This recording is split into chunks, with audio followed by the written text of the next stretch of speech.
Hai Zekers, kenalin saya Gavin. Dan saya Fahmi. Di video kali ini kita akan membahas tentang permasalahan-permasalahan pada mesin laser CO2 kalian. Nah, jadi kita tuh udah dapetin banyak komentar dari kalian tentang permasalahan mesin laser CO2 yang ada pada video-video kami. Dan kali ini kita akan ngebahas tuntas mengenai sebab dan gimana sih cara atasi permasalahan tersebut. Nah, jadi mau tahu gimana caranya, jangan lupa nonton videonya sampai habis dan let's go!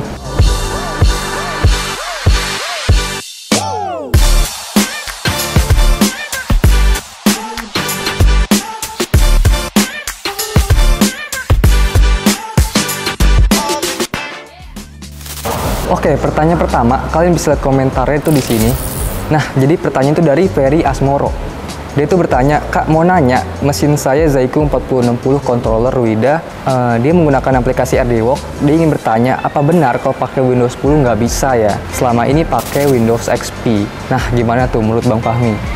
Untuk mesin laser CO2 yang menggunakan controller Ruida itu bisa dioperasikan menggunakan software RDWalk, dan software RDWalk sendiri bisa beroperasi atau support dengan Windows dari Windows XP hingga Windows 11. Jadi untuk Mas Ferry di Windows 10 atau Windows 11 sudah bisa pakai seperti itu. Oke, kita bakal lanjut ke pertanyaan yang kedua. Nah, pertanyaan kedua ini dari Septian Yudhoyono. Dia itu tanya, kenapa saat cutting selalu keluar dari desainnya? Selalu beda 1-2 mm. Nah, menurut Bang Fahmi gimana ini? Cutting tidak sesuai dengan gambar atau realnya tidak sesuai dengan desain. Nah, saya mau tahu dulu nih sebelumnya, Mas Septian itu menggunakan controllernya apa? M2 atau Ruida? Kalau di M2 controller itu berpengaruh dengan Corel Draw-nya. Saya sarankan menggunakan Corel Draw dengan versi X6 agar real dan desainnya sesuai.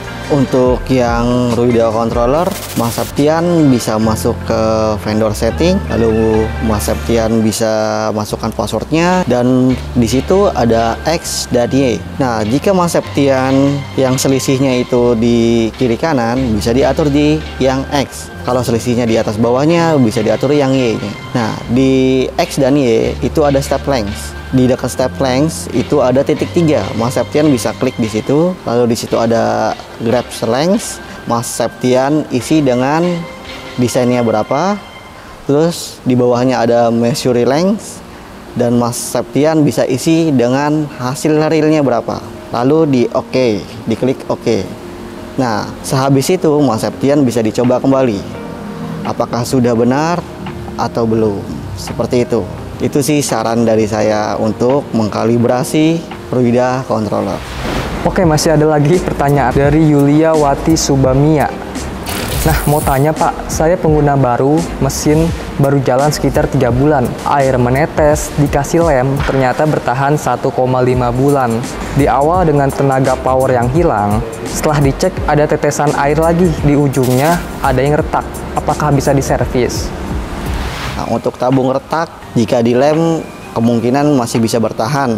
Nah, kalau misalkan sudah retaknya parah, itu harus diganti tabungnya. Sebenarnya juga untuk dilem itu jadinya tidak maksimal karena sudah ada yang rusak atau tergores kacanya.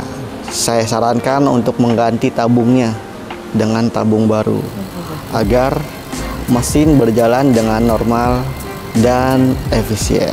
Nah, untuk menghindari tabung pecah atau retak, Mbak Yulia bisa menggunakan chiller agar menjaga suhu air yang mengalir ke tabung.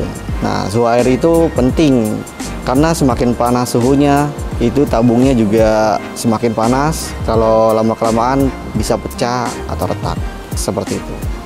Dan bagi kalian yang ingin mencari tabung atau chiller untuk CO2 laser, kalian bisa kunjungi marketplace kami di 3D Zyco atau 3D Zyco Indonesia dan 3D Zyco Surabaya. Oke, selanjutnya ada permasalahan yang terakhir dari Rico Henry. Dia itu bertanya, fungsi water protection itu apa ya Kak? Lalu, apakah suhu air pada water chiller juga berdampak pada keluarnya tidak sinar lasernya?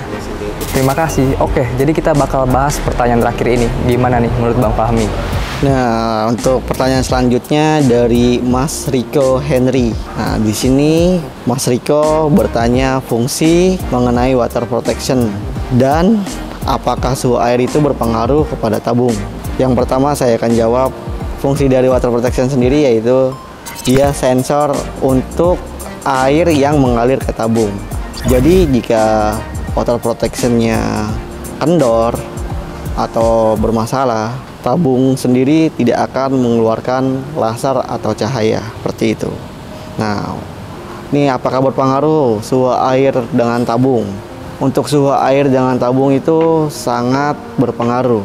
Jika terlalu panas air tersebut, maka tabungnya akan pecah. Dan jika terlalu dingin juga akan mengembun. Jadi sebaiknya menggunakan air di suhu 6 sampai 30 derajat atau di standarnya sih di 20 derajat. 20 sampai 30 derajat.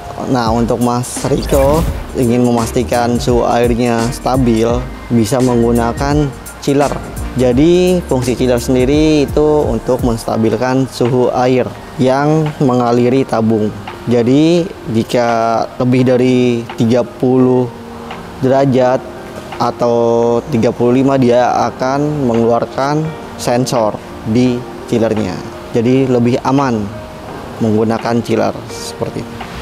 Oke Zaikers, jadi Bang Fahmi tadi udah jawabin pertanyaan-pertanyaan mengenai permasalahan pada mesin laser CO2 yang kalian alami dan udah kalian lontarkan pada kolom komentar video-video kami.